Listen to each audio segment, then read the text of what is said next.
오늘 이 시간에 부르심의 소망에 대한 말씀을 같이 나누기 원합니다. 노벨상 수상 작가인 포르투갈 출신의 조제 사라마고가 쓴 소설이 이 베스트셀러가 되어 가지고요. 그것을 각색하여 눈먼 자들의 도시라는 영어로 만들게 되었습니다.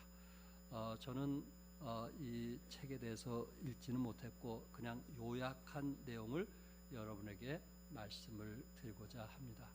한 일본인이 어느 날 자고 일어나서 이제 출근하면서 차를 타고 가다가 그 길거리에서 눈이 안 보이는 거예요. 세상에 하얀 것 외에는 전혀 보이지가 않는 거예요. 이 눈병이 난 거예요. 바이러스가 옮겨져 가지고 세상에 이런 일이 그렇게 시작이 되었는데 차가 멈추니까 그 모든 차들이 거기서 멈추게 되었고, 그러다가 어떤 사람이 이제 그 차를 멈춘 걸 알고 그 차를 도와서 그 집까지 데려다 주고 그 사람이 내린 후에 그 차를 훔치고 또 도망가는 거예요. 그런데 이 바이러스에서 눈병이 걸린 그 눈병이 그 사람에게도 역시 옮기게 되었습니다. 그래서 이런 그 눈병, 바이러스 눈병이 막 이 사람 저 사람 퍼지기 시작을 했는데, 이분이 안과 병원에 가서 의사에게 보여줬는데 그 의사도 역시 이 바이러스가 그 사람에게 번져가지고 세상이 하얗게 보이는 거예요. 눈이 먼 거예요. 어떻게 할 수가 없는 거예요. 그래서 이런 집단, 정부에서 놀래가지고 이 바이러스가 너무 빨리 번지게 되니까 이 정신병동 하나를 이제 비워가지고 이 사람들을 모두 다 그곳에 채우는 거예요. 왜냐하면 이 사람들이 계속 바이러스가 옮겨서 문제가 커지니까. 근데 거기에 그 의사, 이 눈병이 난 의사 부인이 그곳에 따라가는데 이 사람만 눈이 밝은 거예요. 이 사람만 바이러스가 옮기지 않는 거예요. 그런데 그곳에 모여있던 사람들이 보이지가 않으니까 이 정신병동에 그 모아놨는데 보이지가 않으니까 때로 이 사람들이 참 이 험난한 모습들, 우리 사람으로서 볼 수 없는 그런 모습들을 이 소설에서 보여주고 있는 거예요. 어떤 사람은 옷을 다 벗고 있다든지, 어떤 사람은 한쪽에서 대소변을 막 본다든지, 어떤 사람은 그 대소변이 모이는 그곳에 막 뒹군다든지, 참 사람으로서 볼 수 없는 그런 상황이 있게 되는데, 그 중에 또 이 주먹 잘 쓰는 놈이 거기에 또 두목이 돼가지고 왕로를 하는 거예요. 그래가지고 자기 밑에 부하들을 시켜가지고 이제 그 음식이 배급이 되오면 자기 마음이 드는 사람만 주는 거예요. 그리고 돈들을 착취하고, 그러다 보니까 가진 돈, 가진 재물 이런 것을 상납해야만 이제 살 수가 있는 거예요. 그런 분위기예요, 사실.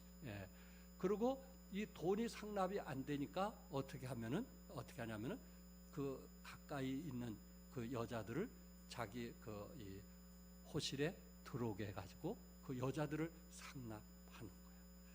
그러니까 이게 성적으로 문란하고 또 그 이 삶 자체가 얼마나 문란한지 아시겠죠? 그것을 아주 낱낱이 리얼하게 그 소설에서 보여주고 있습니다. 그러다가 그 눈뜬 의사 부인이 너무너무 화가 나가지고 그 가위로 그 두목을 죽이는 거예요. 살인을 하고 나오는 순간 거기에 있는 같이 있던 그 깡패들하고 연약한 자들하고 막 싸움이 일어날 때 한쪽에서는 그 병동을 불을 태워버린 거예요. 모든 병동에 불이 타버리고 마는 그 순간에 이 여인 의사 부인이 눈 떴다는 이유로 거기에 몇 사람을 데리고 탈출을 하면서 처음에 그 눈이 안 보였던 사람이 눈이 보이는 희망을 주는 그런 내용이에요. 여기에서 이제 많은 해설자들이 이렇게 얘기합니다. 의사의 부인이 무슨 힘이 있겠다고 리더자 역할을 했고, 의사 부인이 무슨 능력이 있다고 그 두목에게 가위로 찔러서 살인할 수 있었겠는가? 그 이유가 뭔가? 단지 다른 사람보다 눈을 어떻게 했다는 거? 떴다는 거. 다른 사람은 앞이 안 보이지만 이 여자는 자기가 눈이 떴기 때문에 눈이 뜬 죄로 지도자가 되었고, 그리고 영향을 미치게 되었고, 그리고 사람을 이제 탈출시키는 그 일을 할 수밖에 없었다. 단지 눈뜬 죄로 그 일을 하게 되었다. 이처럼 이 세상이 정말 얼마나 악하냐, 이 시대가 우리가 얼마나 악한 시대에 우리가 살고 있느냐. 그렇다면 이 시대에 필요한 사람이 누구냐? 바로 눈뜬 사람들이 필요하지 않겠는가? 이 시대 정의를 위해서, 의를 위해서 살 수 있는 그런 사람들이 이 시대에 절대적으로 필요하지 않겠느냐. 이제 우리나라도 참 마약이 가정에 가까이 들어오는 이런 시점에 살고 있습니다. 동성연애가 이제는 활기치는 이런 시대에 살고 있습니다. 이런 악한 시대에 눈뜬 자가 누구냐? 그것을 성경은 우리에게 말씀하고 있습니다. 특별히 로마서 3장 10절에서 18절에 이미 사도 바울은 2000년 전에 눈먼 자들의 도시에 대해서 이렇게 표현을 했습니다. 기록된 바 의인은 없나니 하나도 없으며 그들의 목구멍은 열린 무덤이요 그 혀로는 속임을 일삼으며 그 입술에는 독사의 독이 있고 그 입에는 저주와 악독이 가득하고 그 발은 피 흘린 데 빠른지라 파멸과 고생이 그 길에 있어 평강의 길을 알지 못하였고 그들의 눈앞에 누구를 두려함이 하나님을 두려함이 없느니라 함과 같으니라. 누구를 두려워하지 않아요? 하나님을 두려워하지 않는 그런 시대, 이미 2000년 전에도 하나님을 두려워하지 않는, 죄를 죄로 여기지 않는 그런 시대에 살고 있다는 것입니다. 그러면서 사도 바울은 지금 에베소 교회에 지금 말씀하면서 1장 18절에 마음의 눈을 밝혀달라, 마음의 눈을 밝혀달라고 지금 사도 바울은 간절히 기도하고 있는 것입니다.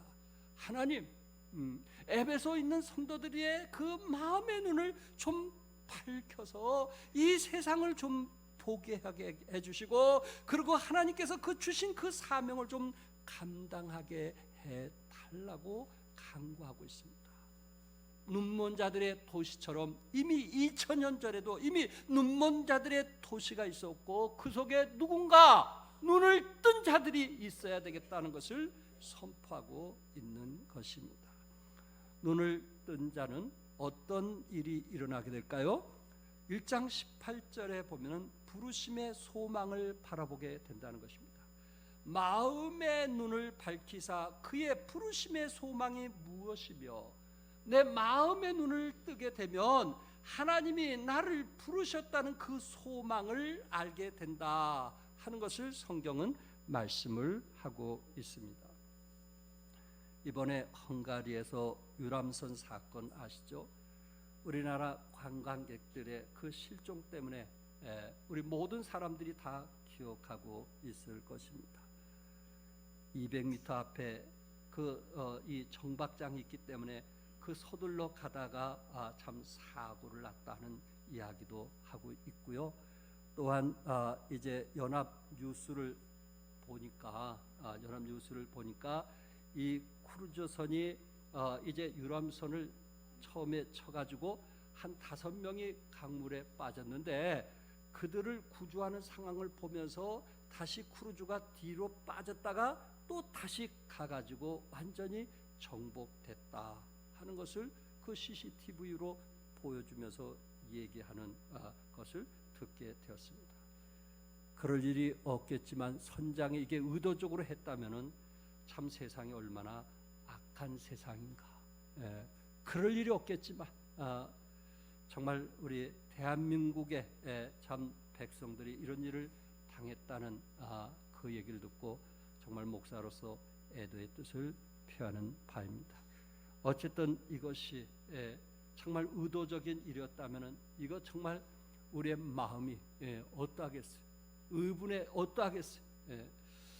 참 이런 것을 볼 때 이 세상이 얼마나 악하고 얼마나 참 제약된 세상인가 하는 것을 보게 되었고, 또한 이 화가문에서 동성애 그런 것을 광장에서 참 이렇게 자랑거리로 하는 모습 볼 때, 야, 이미 그것은 3,500년 전 소돔과 고모라 성에서도 남색이라는 단어가 나왔어요.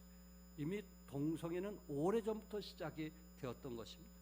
그것을 부끄럽고 그것을 죄스럽게 생각해야 되는데, 이것을 당당하게, 또한 젊은이들이 인권 문제라고 해서 그것을 당당하게 얘기하는 이런 사회에 우리가 살아가면서 참 이 죄악된 세상에, 눈먼 세상에 우리가 어떻게 살아가야 되겠는가.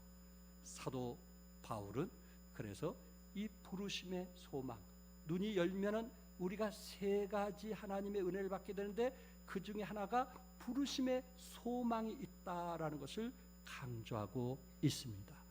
여러분, 부르심, 이미 우리는 하나님 앞에 부르심을 받았다는 사실입니다.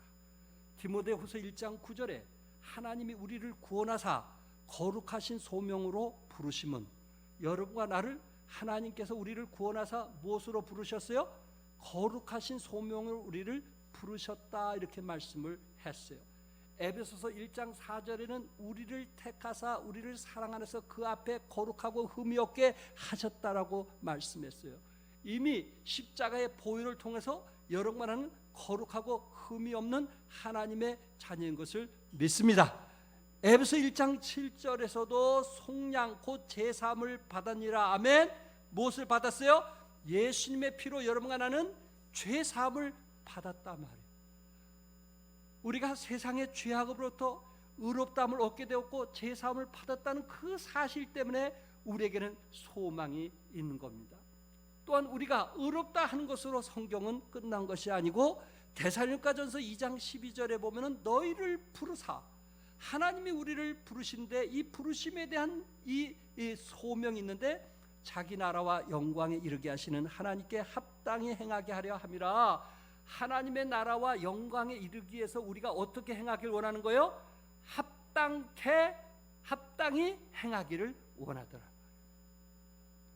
하나님은 우리를 의롭게 하신 것이 아니고 하나님 나라와 영광에 이르도록 합당히 행하기를 원하는 거예요.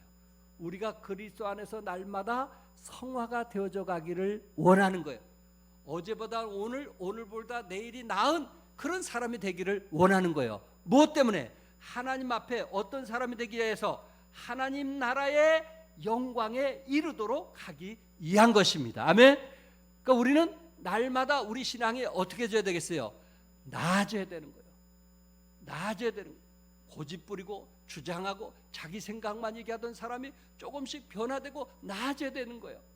가정에서도 나아져야 되는 거예요. 그 성화가 결국은 우리를 하나님 나라와 영광에 이르게 하겠다고 말씀했습니다.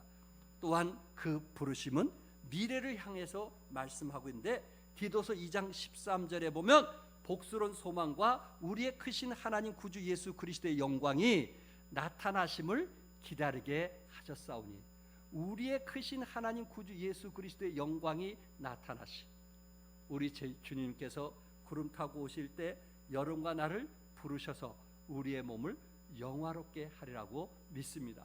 그러기 위해서 우리를 부르셨다는 거예요. 그러니까 우리에게 뭐가 있는 거예요? 소망이 있는 것입니다. 로마서 8장 30절, 지금까지 말한 것을 이 말씀 한 구절로 요약할 수 있는데, 다 같이 한번 읽겠어요. 시작. 또 미리 정하신 그들을 또한 부르시고, 부르신 그들을 또한 의롭게 하시고, 의롭다 하신 그들을 또한 영화롭게 하셨느니라. 여러분을 마지막에 뭐하게 하셨어요? 영화롭게 하셨다. 우리를 의롭게 칭의, 그 다음에 우리를 성화, 날마다 거룩한 삶을 살게 하시고, 그 다음에 우리를 영화로운 몸으로 하나님께서 부활하게 하신다는 말씀입니다. 그러므로 여러분과 내가 마음에 눈을 뜨게 되었을 때 하나님께서 우리에 대해서 부르셨다는 소망이 있게 된다는 거예요. 우리는 이 땅에서만 산다면은 이 죄악 세상에 대해서, 이 더러운 세상에 대해서 우리가 어떻게 보면 회의를 느낄 수도 있지만은, 그러나 하나님께서 저 천국에 대한 소망을 갖게 하도록 하기 위해서 우리를 부르셨고 택하셨고 의롭게 하셨으며 거룩한 자로 삼아 주셨다는 사실입니다. 천국에 갈 수 있도록 하나님과 함께 동행할 수 있도록 그런 사람으로 부르셨으니 여러분과 나는 눈먼 이 세상에 살아가는 저들에게 눈동자로서 우리가 해야 될 책임이 있지 않겠느냐 하는 것을 말씀하고 있는 거예요. 나이팅게일이라는 사람 잘 아시죠? 영국에서 가장 갑부의 딸로서 살았던 사람입니다. 그러나 그는 갑부의 딸로서 성장했지만은 그가 하나님을 알고 나서 누군가 가난하고 누군가 불쌍한 저들을 좀 치료해주고 돕기 위해서 간호사로 자기가 이제 선택을 하고 그 길을 걸어가는, 고생의 길을 걸어가는 나이팅게일. 그리고 국적 나라를 뛰어넘어서 적군까지도 도와줬던 나이팅게일을 보게 됩니다. 그가 나이 30살이 되었을 때 예수님이 몇 세부터 일하셨어요? 공생에 30세에서 일하셨던 것을 알고 그가 뭐라고 고백을 하냐면, 지금 내 나이는 예수님께서 공생애를 시작하시던 나이다. 따라서 이제 나는 세상의 유치한 생각과 욕심을 버리고 예수님께서 그러했듯 이웃에 헌신하며 살겠다. 대단한 거 아니겠어요? 유치한 생각, 세상의 유치한 생각과 욕심을 버리고, 여러분과 나도 세상의 유치한 생각과 욕심을 버리면 천국이 보이는 거예요. 하나님의 부르심이 보이는 거예요.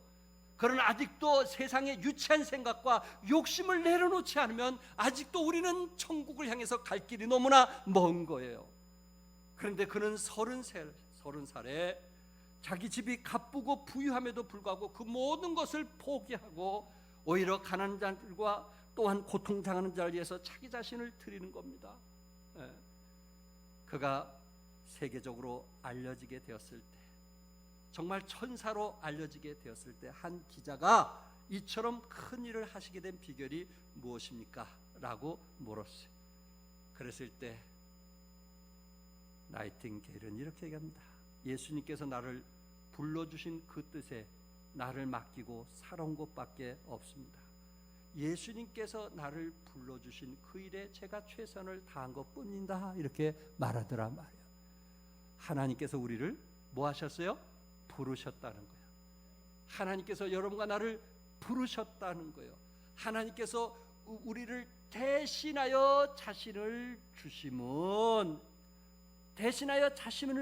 선한 일을 열심히 하는 자기 백성이 되게 하려 하심이라고 디도서 2장 14절에 말씀한 것처럼, 하나님께서 우리를 의롭게 하시고 거룩한 자로 부르시고 우리에게 날마다 성화를 기대하시는 것은 무엇이냐면은 선한 일을 열심히 하는 자기 백성이 되게 하려 하심이라고 말씀을 했습니다.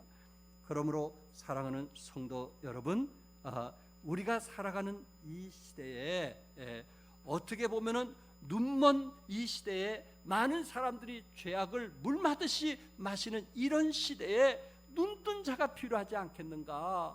눈동자, 그것은 부르심의 그 소명을 가진 자가 절대적으로 필요하지 않겠는가? 하나님께서 우리를 부르신 거 믿으시면 아멘 하세요. 의롭게 하심을 믿으시면 아멘 하세요. 천국에 소망이 있으면 아멘 하세요. 부르셨단 말이에요. 어느 때보다도 하나님이 이 죄악 같은 세상에 나를 부르셨다라고 하는 그 소명이 분명해 되지 않겠는가? 눈뜬 자라면, 거듭난 자라면, 새 생명이 우리 안에 있는 자라면 분명히 그 사람은 눈뜬 자고, 그리고 장님들이 소경들이 가는 길을 알 것인데 우리가 저들을 향해서 도와줘야 되지 않겠느냐는 것입니다. 두 번째는 기업의 풍성함을 바라보게 하신다는 거예요.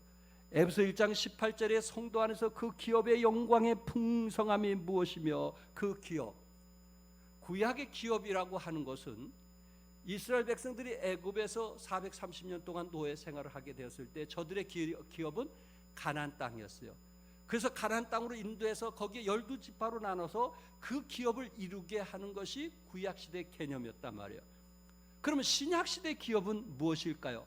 물론 이 땅에서 하나님의 주신 축복도 말씀할 수 있겠지만 기업이란 단어를 얘기할 때는 그것은 이 땅을 두고 얘기하는 것이 아니고 하늘 나라를 두고 얘기하는 거예요. 천국을 두고 얘기하는 거예요. 이 땅의 기업보다 천국에서 우리가 누릴 수 있는 그 기업을 성경은 말씀을 하고 있는 거예요. 하나님의 자녀가 되면은 이 기업을 누구나 누릴 수가 있어요. 그 기업이 어떤 기업이요? 베드로서 1장 4절에 썩지 않고 더럽지 않고 새하지 않는 유업을 입게 되는데, 너희를 위하여 하늘에 간직하신 것이라. 여러분과 나를 위하여 하늘에 하나님께서 간직하신 것인데, 그것은 썩지 않고 더럽지 않고 새하지 않는 기업을 약속하셨단 말이에요. 우리가 은행에 돈을 투자할 때 그것이 우리에게 나중에 유익을 주리라고 투자한 것처럼, 하늘나라를 위해서 투자하는 그것은 썩지 않고 더럽지 않고 쇠하지 않는 기업이 될 것을 말씀하셨단 말이에요. 이스라엘 백성들은 애굽에서 살았어요. 그런 몇 년 만에 가나안의 기업을 얻을 수가 있었을까요? 몇 년 만에. 이스라엘 백성들은 몇 년 만에.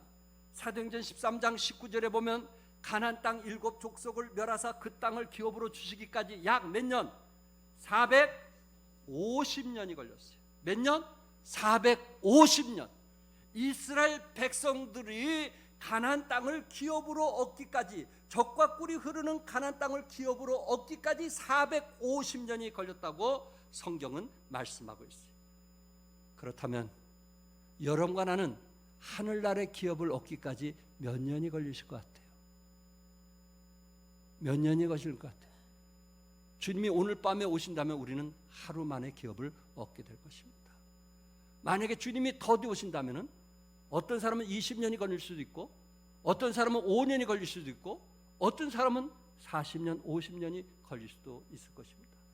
그러나 제가 말씀드리고 싶은 것은 450년에 비하면은 우리는 짧은 기간에 하나님의 기업을 얻게 된다는 것을 지금 말씀을 드리고 싶습니다. 여러분들을 하나님이 부르셨어요. 하나님께서 여러분들을 택하셨어요. 하나님께서 여러분들을 하나님의 자녀로 인쳐주셨어요. 그렇기 때문에 우리는 천국의 기업을 얻게 될 것입니다. 천국은 보석과 황금으로 되어 있고, 요한복음 14장 3절에 보면은 가서 너희를 위하여 거처를 예비하면 내가 다시 와서 너희를 내게로 영접하여 나 있는 곳에 너희도 있게 하리라. 하나님께서 우리를 위하여, 영어 성경에 맨션이라는 단어를 썼는데, 하나님께서 우리를 위하여 아파트, 황금과 정말 금으로 깔려있는 아파트를 예비하신다고 말씀했어요. 천국은 늙음도 없고 아픔도 없고, 천국은 영생 복락하는 것이고, 또한 이 땅에서 1000년 동안 왕노를 할 것을, 왕 중의 왕은 우리 예수님이지만 우리는 왕노를 할 것을 성경은 말씀하고 있어요. 이것이 우리의 기업이란 말이에요. 우리는 눈뜬 자란 말이에요. 사도 바울이 간절히 기도하기를 눈뜬 자들이 되게 하옵소서. 그래서 우리의 눈이 뜨게 해서 천국을 보게 하여 주시고, 우리의 눈이 뜨게 해서 기업이 있음을 알게 하여 주옵소서. 이렇게 기도했단 말이에요. 그러니까 에베소 교회 안에 눈은 떴다고 하면서 눈을 뜨지 못한 사람도 있었다는 거예요. 그러나 그 가운데 눈이 뜬 자는 하늘의 기업이 있음을 알고 그 기업을 위해서 자기의 삶을 투자할 것이라는 말씀입니다. 요한계시록 2장과 3장에 보면 사도 요한이 밤모섬에서 하나님의 계시를 받고 기록한 말씀 아니에요. 7교회를 얘기했어요. 그 7교회, 물론 그 시대의 교회를 얘기하고 있어요. 그러나 우리 종암성서침례교회가 그 7교회의 그 단점을 다 가질 수도 있고, 그 가운데 한 가지 단점을 가질 수도 있을 거예요. 또한 7교회 칭찬받은 것처럼 그 7교회 칭찬이 우리에게 다 포함될 수도 있고, 또한 한 가지가 포함될 수 있을 것입니다. 실제적으로 있었던 교회예요. 그러나 7교회를 대표해서 말씀하면서 결론은 뭐냐면은, 어떤 사람이 기업을 얻을 것인가? 누가 얻게 되는 거예요? 이기는 자. 결국은 뭐 하는 사람? 이기는 사람. 내가 믿음을 가지고 내가 좀 희생하고 헌신하더라도 하나님 나라 확장을 위해서 내 자신이 드려지겠다고 하는 이기는 자. 이 땅에 20년 30년 짧은 인생을 위해서 투자하는 것이 아니고 내 내세를 위해서, 주님을 위해서 내 자신이 드려지겠다고 하는 이기는 자, 믿음 있는 자, 그 사람만이 하나님께서 축복을 약속했다. 에베소교에서 이기는 자에게는 하나님의 낙원에 있는 생명나무의 열매를 주시겠다고 했어요. 서문학교에서 이기는 자에게는 둘째 사망의 해를 받지 않겠다고 그랬어요.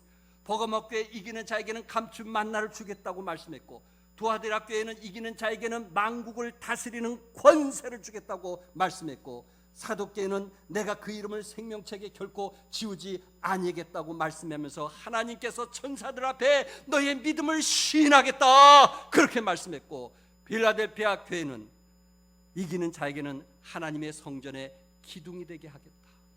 하나님의 성전이 이 양쪽의 기둥처럼 뭐가 되게 하겠다고요? 기둥이 되게 하겠다. 예루살렘, 천국 예루살렘의 기둥의 역할을 하게 하겠다. 또한 라오디아 교회는 내가 내 보좌 앞에 함께 앉게 하여 주겠다고 했어요. 하나님 보좌 앞에 함께 뭐 했어요? 앉게 하여 주겠다고 했어요. 이 기업보다 더 큰 기업이 뭐가 있겠어요? 우리 하나님께서 나를 사랑해서 하나님 보좌 옆에 앉는 것보다 더한 축복이 우리에게 어디 있겠어요? 그러나 중요한 것은 반드시 이 날이 있음을 우리는 믿습니다. 그래서 우리는 하늘나라의 기업을 위해서 투자하는 것입니다. 뭐 하는 자는 들을지라 그랬어요. 귀 있는 자, 영의 귀가 열린 사람, 마음이 열린 사람은 볼 수 있는 거예요. 사도 바울은 하나님 우리 종암성서 집내교회 성도들의 마음을 열게 하여 주옵소서 그렇게 지금 기도하고 있지 않나요? 그래서 그 마음이 열리게 해서 정말 살아가기 힘들고 경제적으로 어렵지만은 우리는 거기에 마음을 두는 것이 아니고 어렵고 힘들수록 하늘의 소망을 두고 살기를 원하는 것이 바울의 마음이 아니었을까요? 또한 눈이 열릴 때 하나님의 능력의 크심을 보게 된다는 거예요. 우리의 마음의 문이 열면 하나님의 능력이 얼마나 크신지 하나님의 능력의 크심을 보게 된다는 거예요. 에베소 1장 19절 같이 읽겠어요. 시작. 그의 힘의 이력으로 역사하심을 따라 믿는 우리에게 베푸신 능력의 지극히 크심이 어떠한 것을 너희로 알게 하시기를 구하노라. 힘과 위력, 개역 한글에서는 강력이라 했어요. 힘과 강력, 역사. 하나님께서 일을 하실 때 역사가 일어나는 거예요. 변화가 일어나는 거예요.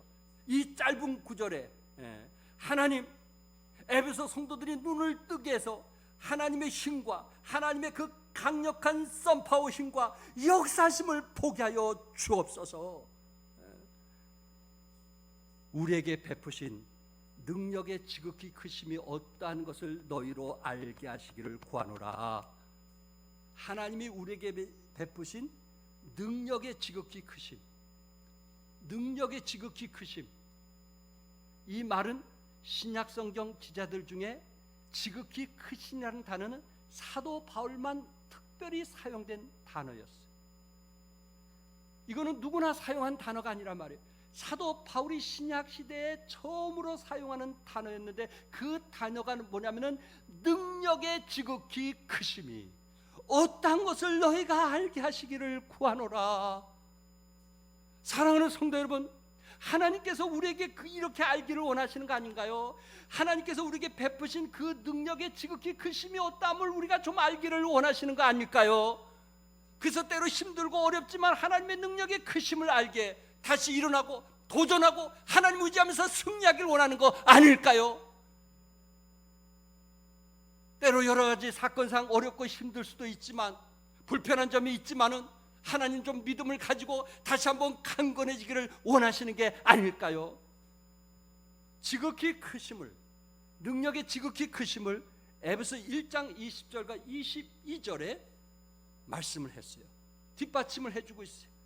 그게 뭔지 아세요? 우리 같이 한번 쭉 읽겠어요. 시작. 그의 능력이 그리스도 안에서 역사하사 죽은 자들 가운데서 다시 살리시고 하늘에서 자기 오른편에 앉히사 모든 통치와 권세와 능력과 주권과 이 세상뿐만 아니라 오는 세상에 일컫는 모든 이름 위에 뛰어나게 하시고 또 만물을 그의 발 아래 복종하게 하시고 그를 만물 위에 교회의 머리로 삼으셨느니라. 우리 예수님의 능력이 어떠하신 분이에요? 죽은 자들 가운데서 다시 살아나신 분 아닌가요? 우리 예수님의 능력이 어떠신 분이에요? 하늘에서 정말 그 하나님의 오른편에 앉으신 분이 아니신가요? 우리 하나님의 능력이 어떠하신 거예요? 이 세상의 통치, 정사, 권세, 능력, 주권자보다 뛰어나고 우월하신 분이 아니실까요? 하나님의 지극히 크심. 우리가 예수 믿고 구원받았다면은, 하나님의 자녀가 되었다면은, 우리가 비록 가진 것은 없을지라도 하나님의 능력의 크심을 체험할 수 있는, 500 이하의 기적을 일으키시는 하나님의 능력을 체험할 수 있는, 홍해바다를 건너게 하시는 하나님의 능력을 체험할 수 있는, 그것을 믿고 주장할 수 있는 그런 삶이 필요하지 않겠느냐는 거예요.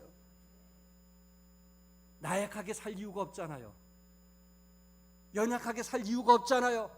이런 분이 우리 안에 계시니 찬송이 나올 수밖에, 이런 분이 우리 안에 계시니 하나님께 영광 돌릴 수밖에 없잖아요. 사도 바울은 에베소 성도들이 하나님의 크심을 알기를 원했어요. 지금까지 베푸신 하나님의 크신 은혜를 알기를 원했단 말이에요. 에베소 6장 10절에 끝으로 너희가 주 안에서와 그 힘의 능력으로 강건하여 지고, 결국 에베소께 1장 얘기하면서 마지막 6장을 얘기하면서 여러분 기억하시나요? 6장에서 전신갑주를 입으라, 마귀와의 그 싸움에 대해서 계속 얘기하잖아요. 전신갑주, 방패 뭐 여러 가지 나오잖아요. 그러면서 주 안에서와 그 힘의 능력으로 뭐해지고, 강건하여 지고, 강건하여 지고. 에베소 교회 그 시대는 그 당시 천사가 사람보다 우위라고 생각을 했어요. 그래서 마귀 사탄이 공중 권세 잡은 자로서 사람을 좌지우지하는 것으로 그 당시에 생각했고, 저들은 천사를 사람보다 더 높였고 능력이 더 크다고 얘기했어요. 이랬을 때 사도 바울은 아니라는 거.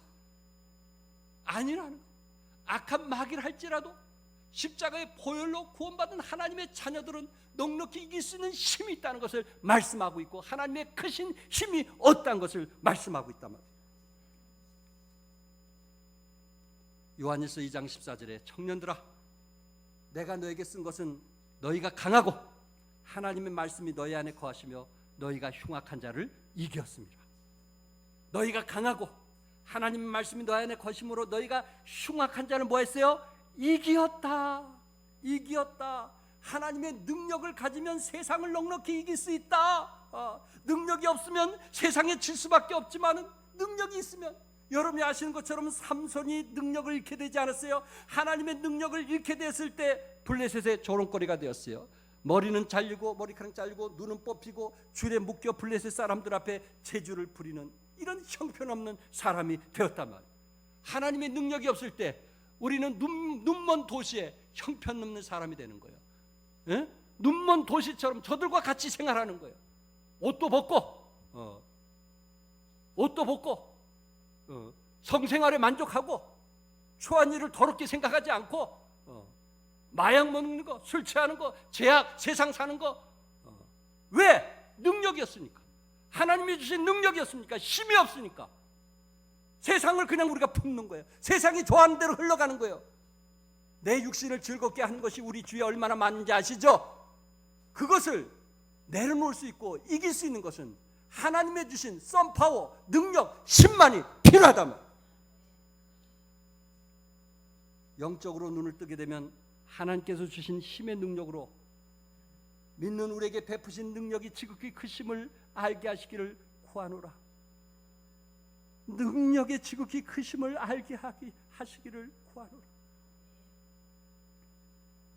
마음의 눈이 밝아지면 세상의 성공으로 강해지는 것이 아니라 하나님의 주신 힘으로 강건하다는 것을 알게 되는 것입니다. 성공하다고 강해지는 것은 아닙니다. 그러나 성공하지 않더라도 그리스도 안에서 성령 충만으로 강해질 수 있고, 마귀와 싸워 유혹으로부터 승리할 수가 있는 것입니다. 세상적인 권력이나 돈의 힘은 모래성처럼 거대한 파도가 몰려오면 힘없이 사라져버립니다. 그러나 하나님이 주신 힘과 능력은 강건해질 수가 있습니다. 뭐해질 수가 있어요? 강건해질 수가 있습니다. 엘리사가 그 주의 아람 군대들이 엘리사를 포위해서 죽이려고 했어요. 엘리사만 죽이면 아람 군대들이 유대인들을 이스라엘 쳐들어오는데 아무 문제가 없다는 것을 알고 어떻게 하든지 하나님의 선지자 엘리사를 죽이려고 그 엘리사 집안에 이 아람 군대들이 포위하고 또 포위하고 포위를 했습니다. 이럴 때 엘리사와 함께 있던 게하시 종이 그거를 보고 아침에 나가자마자 두려운 거예요. 엘리사에게 찾아왔어요. 큰일 났습니다. 이제 우리는 다 죽었습니다. 큰일 났습니다. 이미 그 도단이라고 하는 그 성이 다 포위가 돼서 우리뿐만 아니라 주위에 있는 사람 모두 다 죽게 될 것입니다. 하고 이야기했어요. 그럴 때 하나님께서 엘리사가 하나님께 기도하기를 하나님 이 사환의 눈이 뜨게 해달라고 기도했어요. 열왕기하 6장 17절 우리 한번 같이 읽어봅시다. 다 같이 시작.